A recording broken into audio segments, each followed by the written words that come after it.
नमस्ते हिंदुस्तान, आप सभी का स्वागत है हमारे YouTube channel A to Z explore vlog पर। हम गए हैं बनारस की नगरी में बाबा भोले के वहाँ पर। साथ में हम गए हैं बुद्धा टेम्पल और बुद्धा टेम्पल के ही बारे में हम आपको जानकारी देंगे। तो आओ चलो गाइड के साथ, आप भी हमारे साथ चलो। पटेल है जी। आप लोग जिस प्लेस पे आए हैं, इस प्लेस का नाम है सारनाथ।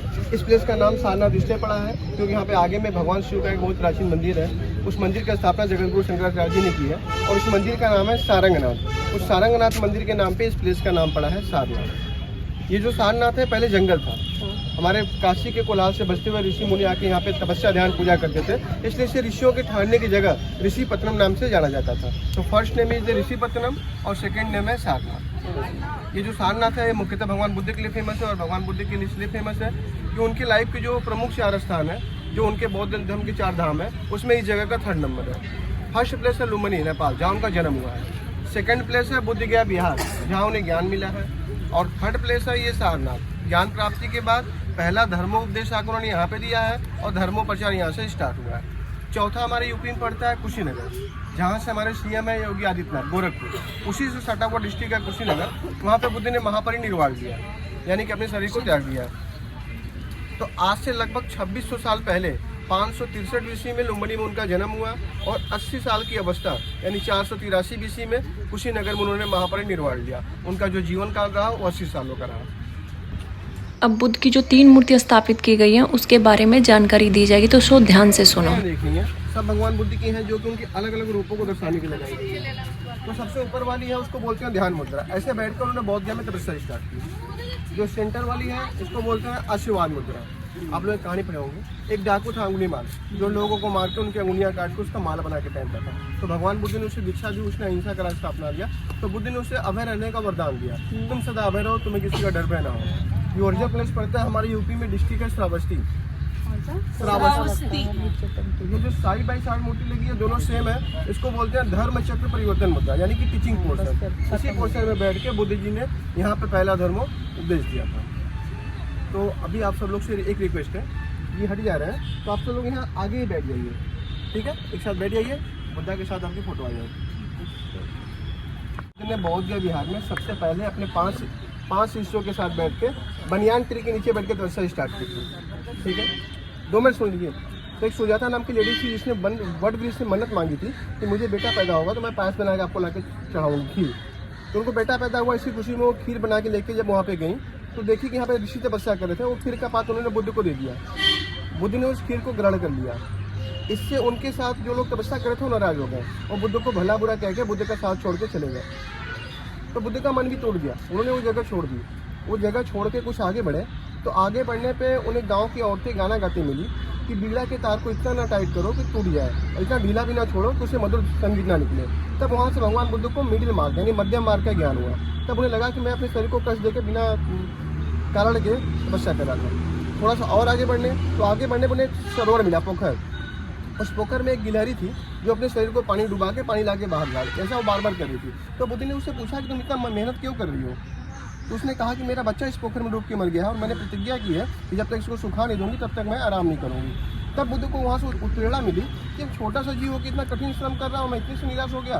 कुछ आगे बढ़े, उनको बहुत जोरों से प्यास लगी हुई थी। तो नदी बह रही थी, नदी में उन्होंने पात्र डाला, पात्र उनके हाथ से छूट गया। वो पात्र बहता गया, बुद्ध भी चलते गए। वो पात्र जाके पीपल के पेड़ के पास रुक गया।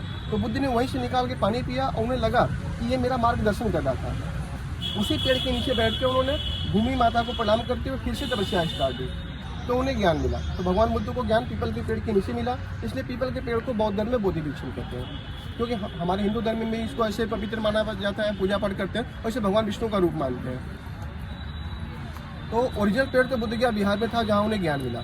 वहाँ से एक पेड़ की शाखा लेके जाके सम्राट अशोका के बच्चे महेंद्र और संगीता जब श्रीलंका गए धर्म प्रचार के लिए तो उन्होंने एक पेड़ लिया के श्रीलंका में लगाया। बाद में क्या हुआ, जो बौद्ध गया का ओरिजिनल ट्री था वो नष्ट हो गया। 1930 में आनी तूफान में वो जड़ों सहित उखड़ गया। तो श्रीलंका से ही पेड़ की ब्रांच मंगा के बुद्ध गया बिहार में दोबारा लगाया गया और श्रीलंका से ही पेड़ की ब्रांच मंगा के उनके 4 धामों में लगाया गया है। उसमें से एक ये है। इसको थाईलैंड के 10वें राजा रामाटेन यानी भूमि बोल द्वारा यहाँ पे लगाया गया है और थाईलैंड के ही 10वें राजा भूमि बोल द्वारा इस मंदिर को भी बनवाया गया 1964 में। मंदिर का जो डिजाइन है इसे पैगोडा बोलते हैं। एंड मंदिर के अंदर जो भगवान बुद्ध की मेन मूर्ति लगाई गई है वो एक ही पत्थर में तराश के बनाई गई है जो कि बलुए पत्थर का है। यानी single stone and Sandy stone की मूर्ति है आशीर्वाद मुद्रा में। इसके अलावा मंदिर के अंदर 2 मूर्तियाँ और हैं। एक उपदेश मुद्रा में टीचिंग पोर्शन में है, 2011 में थाईलैंड के पीएम ने लगवाई है मार्बल स्टोन की। एक छोटी सी मूर्ति है गोल्ड प्लेटेड। आफ्टर कोविड के बाद जब मंदिर फर्स्ट बार ओपन हुआ तो पहला दर्शन थाईलैंड की राज फैमिली ने किया। उस टाइम उन्होंने वो गोल्ड प्लेटेड स्टैचू मंदिर के अंदर स्थापित करवाई। तो हम लोग मंदिर से लेंगे, प्रणाम करेंगे, दर्शन करेंगे और फोटो लेंगे बाहर। आइए।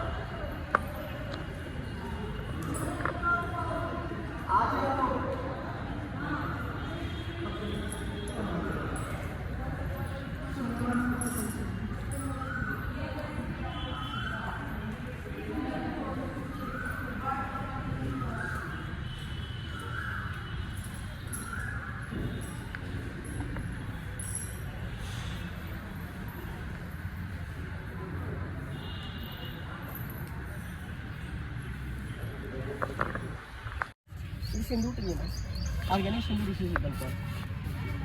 जी हाँ। सबसे ऊपर मंदिर के ऊपर, ये मंदिर के ऊपर में भगवान बुद्ध के 4 धामों की पेंटिंग है।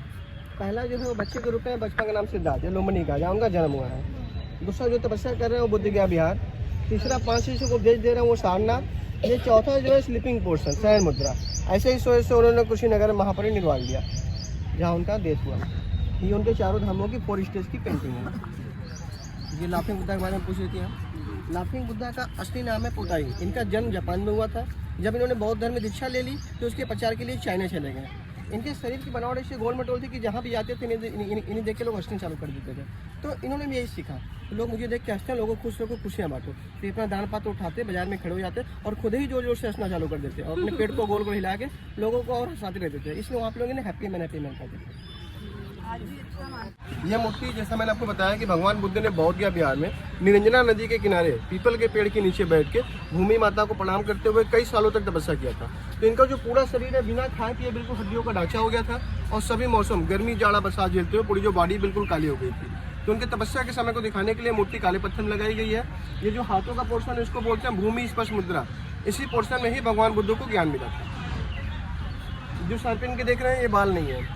कहते हैं कि जब ये तपस्या कर रहे थे तो धूप से इनके बाल सारे जल से गए थे। तो नदी से निकल के स्नेल यानी घोंगे या सिर्फ जो भी कहते हो आप लोग, ये पूरे इनके माथे पे आके आच्छादित होते हैं। ये जो कली दिखाई थी ये घोंगे या सीप है, जो उनको बारिश और धूप से कवर करते थे उनके हेड को।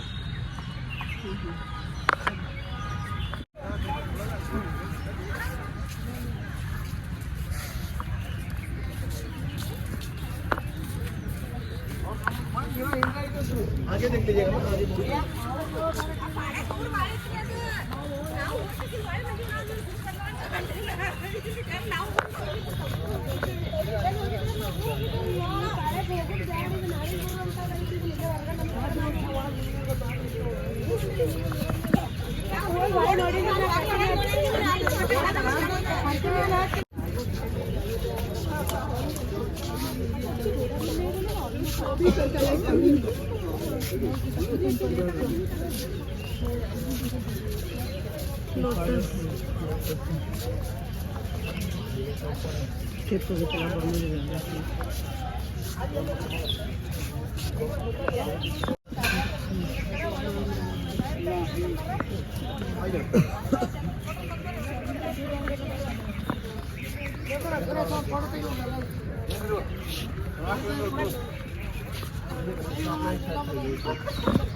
मैम ये वाटर लिली है। वाटर लिली, हाँ वाटर लिली। हम इसको वर्जन में बताएंगे। इनका जो वो कलर है बहुत अच्छा लग रहा है मुझे, बहुत एक्सोटिक। आपने बड़ी मूर्ति के बारे में नहीं बताया।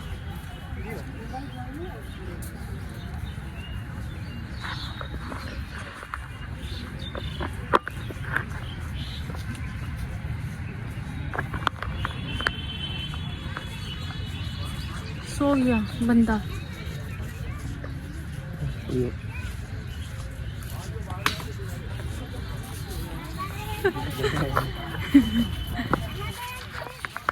ये जो मूर्ति देख रहे हैं आप लोग सामने, ये मूर्ति इसलिए बनवाई गई है कि अफगानिस्तान में एक बहुत बड़ी स्टैचू थी बामियान बुद्धा, जिसको तालिबानियों ने सन 2001 में नष्ट कर दिया। उसके नष्ट होने के बाद उसी की याद के तौर पे इसी डिजाइन में इसको यहाँ पे थाईलैंड के पीएम ने बनवाया है। 2001 में तोड़ दिया गया, 2002 में ये बनना स्टार्ट हुआ और 2010 में कम्प्लीट हुआ। 16 मार्च 2011 को यहाँ पे थाईलैंड के प्रधानमंत्री मिस्टर सूर्योदय चानोनी ने आकर इस मूर्ति का अनावरण किया। इसकी जो हाइट है वो 80 फीट 9 इंच है और 843 पत्थरों को ज्वाइन करके बनाया गया है। इसके अलावा बुद्ध के जीवन से जुड़ी कुछ चीज़ें मैं और बता देता हूँ।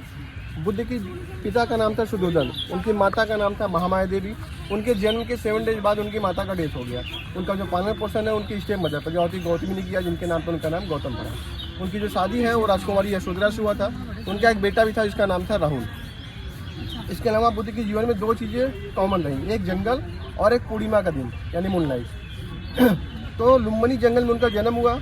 बुद्ध गया बिहार के जंगल में उन्हें ज्ञान मिला। ये ऋषिपत्तनम जंगल में आकर उन्होंने पहला उपदेश दिया एंड कुशीनगर के जंगल में उनका निर्वाण हुआ। सब कुछ जंगल में हुआ। बैसाख पूर्णिमा को जन्म हुआ, बैसाख पूर्णिमा को ज्ञान मिला और बैसाख पूर्णिमा के दिन ही मृत्यु हुई। इसीलिए उसे बुद्ध पूर्णिमा डिक्लेयर कर दिया गया और हमारे गवर्नमेंट ने उसको नेशनल हॉलीडे डिक्लेयर किया हुआ है। दूसरा महत्वपूर्ण दिन है कार्तिक पूर्णिमा। बुद्ध जी ने जिस दिन आके यहाँ पे पहला उपदेश दिया वो दिन कार्तिक पूर्णिमा का था। इसलिए बौद्ध धर्म वाले बुद्ध पूर्णिमा एंड कार्तिक पूर्णिमा को बहुत बड़े फेस्टिवल के रूप में सेलिब्रेट करते हैं। ये देख रही है, ये नाक के ऊपर लगाई गई मूर्ति है। वो इसलिए लगाई गई है, कहते हैं कि जब भगवान बुद्ध तपस्या कर रहे थे नदी के किनारे तो बहुत तेज बारिश हो रही थी और नदी में बाढ़ आ गई थी। तो वहाँ पे कोबरा प्रजाति के सर्पों के राजा थे मुलेज, जो बुद्ध के ऊपर आच्छादित होकर बुद्ध को बाढ़ और बारिश से कवर कर रहे थे। उसी की याद के तौर पर लगाई जाती है पंचनाग मुद्रा। ठीक, 2 मिनट आपका बोलूँगा मैं। जहाँ जा रहा है स्तूपा, जो एरिया घूमने जा रहे हैं वो पूरा एरिया जो है ना एक बसा हुआ बौद्ध विहार था, जिसको गढ़वाल नरेश की पत्नी कुमार देवी ने 11वीं शताब्दी में बसाया था। उसी में पुरुषों के रहने का स्थान अलग, स्त्रियों का अलग। वहीं इतनी चलोगे आप, वहाँ नहीं चलोगे? कभी जा रहे हैं, हम भी चल रहे हैं। तो साथ साथ ही चलो, वहीं बता देना ये वाला बात। सारनाथ टेम्पल में आकर और उसके बारे में जानकारी पाकर गौतम बुद्ध के जीवन के बारे में जानकारी आपको जो दी गई है, अगर आपको ये सब अच्छा लगा तो प्लीज़ चैनल को शेयर करो, लाइक करो, सब्सक्राइब करो ताकि और वीडियो आपके लिए ला